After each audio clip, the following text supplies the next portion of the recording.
Hi guys, welcome to TFA Files TV. We are back again with the latest gossip news dziri kupisa dziri kutenderera pa social media. Akusi kudliwa rinopisa ku ZANU-PF. As you all know, kune hondo yemarudzi between VP Chiwenga na ED Mnangagwa. Nyaya iri pakuti Chiwenga ari kuramba zve2030 apa ED ada kupinda pa 2030 achishandisa jende. There was a meeting JOC kuKwekwe farm. It was reported that a meeting has taken place at a farm attended by ED Kudeta Gwirei, July Moyo, Alexia Mnangagwa, Ziyambi and Owen Muda and Ngube amongst the others. Vese vana vanga vari koko vari kuita inonzi planning, they are plotting kuti vabise VP Chiwenga. Saka munongoziva mega ED ari kutya, anoziva kuti VP Chiwenga ane timu remasoja rakawandisa, saka ari kutya kuzama kuattempta because he knows very well kuti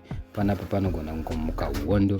Highly placed sources in the regime have stated that Chiwenga and his team are ready to face that threat. Saka nyaya iri pakuti Chiwenga neteam rake vakatoimirira nyaya yacho, vanoziva kuti ndozviri kuda kuitwa naED ZANU-PF team yevarakashi, saka vari kudedzera kuti tiripo takamira, otherwise nesuwo tinogona ngomutsa hondo. 27 military generals were killed silently. Munongoziva mega vanhu vese vakabetsera kuti ED apinde pachigaro, vakawanda magenerals akapera nekuraiwa, vamwe vachipiwa muchetura, vamwe vachipinzwa mumaaccident. Why? Because munongoziva mega ZANU-PF ED team yevarakashi ndozvainogona, they are based on that. Mukada kutarisa history yavo ndozvavanoita. Apa vari kuzama kuita sei kuitira kuti vanhu vaChiwenga vange vari weak, because munongoziva mega Chiwenga ndiye akamhenga akabata kumasoja, saka they are trying by all means kuti vaita sei vauraye magenerals, vauraye vanhu vakashanda naChiwenga kuti ED apinde. Tagwirei arida kuita vice president, saka obvious ada kubisa Chiwenga kuti Chiwenga apindepo papa. Musakanganwa zidumbu sewiki nelanzi ada kuita chiminister in the cabinet.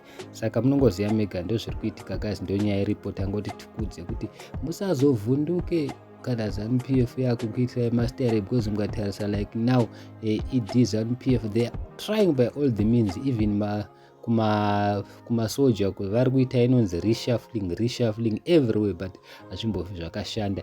Izvozvo mapindiro akaita ED kuita kuti aite president ndo mabudiro achaita. Obvious pachaita coup guys, there is a coup.